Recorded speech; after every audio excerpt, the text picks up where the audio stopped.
Hello YouTube, my name's Sean Connors and welcome back to Outsiders.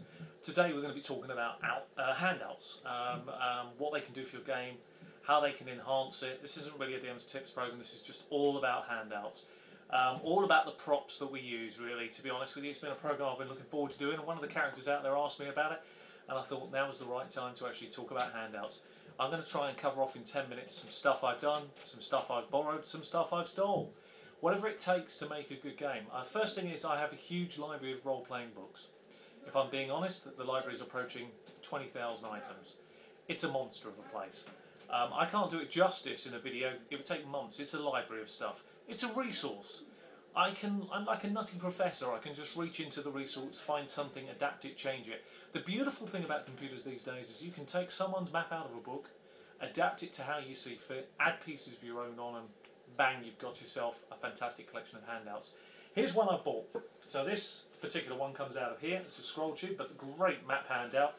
And this is for Warhammer World. And as you can see, it's a hand-painted map of the Warhammer World.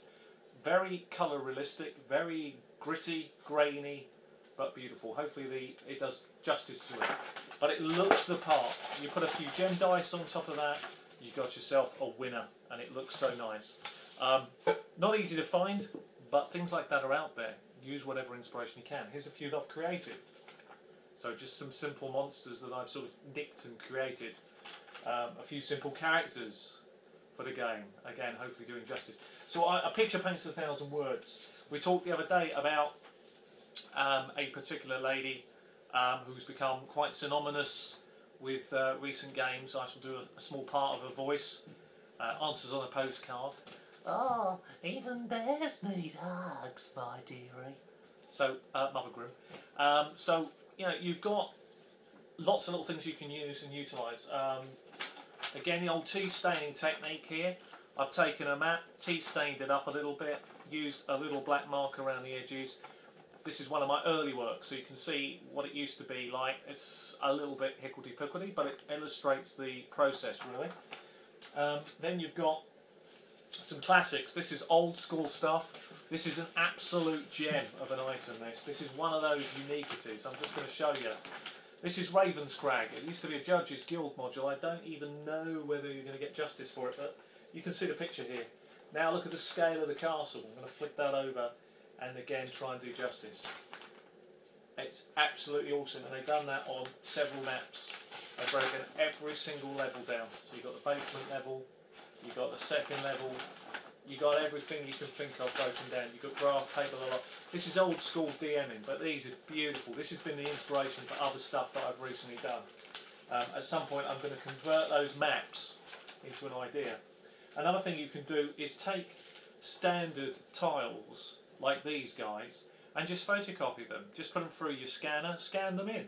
These are just brilliant. When they're scanned, people think, without you telling them, remember a lot of DM is smoke and mirrors. Don't let the players know if you're taking a shortcut. Scan it in, photocopy it up, bang, you've got your ready-made key. They're going to think it's awesome that you've done that. Just a standard tile. Better than using the tile sometimes. You've got loads of different ones out there, whatever you need for whatever purpose. Find yourself some. They're all very useful. I think they're brilliant. I think they're a great addition to a gaming table. Some early works, you know, where you're sketching things, tracing paper to get the islands right. Then I go on to a CC3 program. I'm currently just working out Desolation. You can see it's all very basic stuff, but these things lead on to bigger things. These things become much more important later on. So it starts pretty basic, but then becomes much more grand. And here's some of the sort of final works I'm very proud of. One of my own particular specialities, really. Now you imagine putting the characters in that. You imagine using that. If you think about it, I'll open it right out. I've done that on a CC3 program. And you just lay that out on the gaming table. It looks absolutely awesome. And what I've done, once I've photocopied it up, I've gone to a photocopying shop, taken the scale up 100%. They're not quite 1 inch squares, but I tell you what, the players were really freaked out by it. This was sort of a Zulu Dawn idea that I had.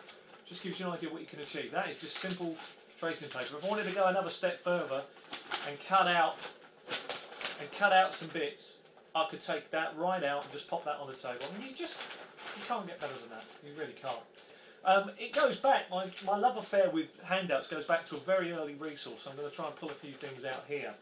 These aren't mine, but these are from Warhammer. So these are the old-fashioned style handouts that you used to be able to get hold of. Now what you do is you basically cut them out perfectly, stain them up, and scan this in and take out the writing, and you've got yourself ready-made paper. It's as simple as that. It's really very, very easy to do, but a lot of fun. And then you just, keep working at it. You just keep going with your sketch. I've got loads of stuff I'm working on. I keep everything, I'll be honest with you. I mean, if it ain't nailed down, I've got it, and I've got a load of stuff. Again, Ruined Town, sort of first draft, a few notes on the back. That's the sort of idea I was going with the town. But then, you see, what I started to do is I started getting clever with my CC3 program. I started to create this sort of stuff. So as you can see, photocopied plates. These bad boys are beautiful. I'm just going to open that one up as well so you can get an idea of it. Roman Fill City.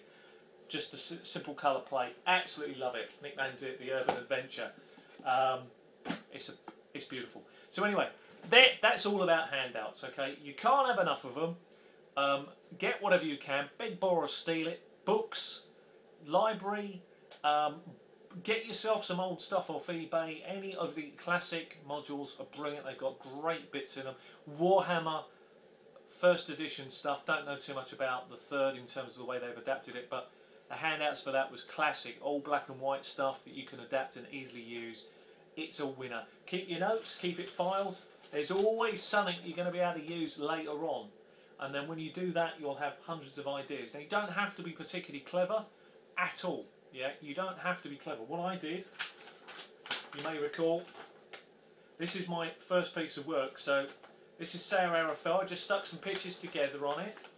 Okay, some pictures of some stuff I've been working on, put it together and put it through the shop, and you saw the end result. But you know what? This was the original draft of it. I just stuck the pictures together, create a collage.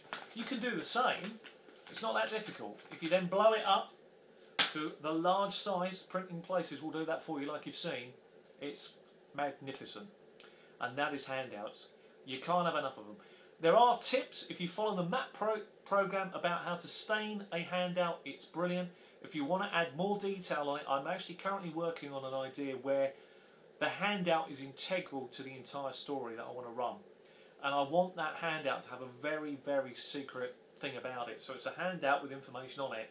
And I'm actually trying, I've got an idea because I've got a friend in the printing press where inside the handout, so you have to literally hold it up to the light, you see the watermark has actually got a map in it. Now I'm thinking, because the players will see what I've done with it, they won't be thinking this because they've thought about that in the past. And I'm hoping to maybe put one over them for a few sessions before they twig what's going on. But I'll keep you posted. But handouts, love them. You can't get enough of them. I suppose it is a DM's Tips program, so it should be DM's Tips. It's a love affair with handouts. You too need to have it. And I'll tell you what, you'll be repaid a million times over. Your players' enjoyment will go up tenfold. And to be perfectly honest with you, every player loves a handout. And so should every DM. Anyway, take care of yourselves. I've been Sean Connors. This has been Outsiders. Till the next time, happy gaming. See you then.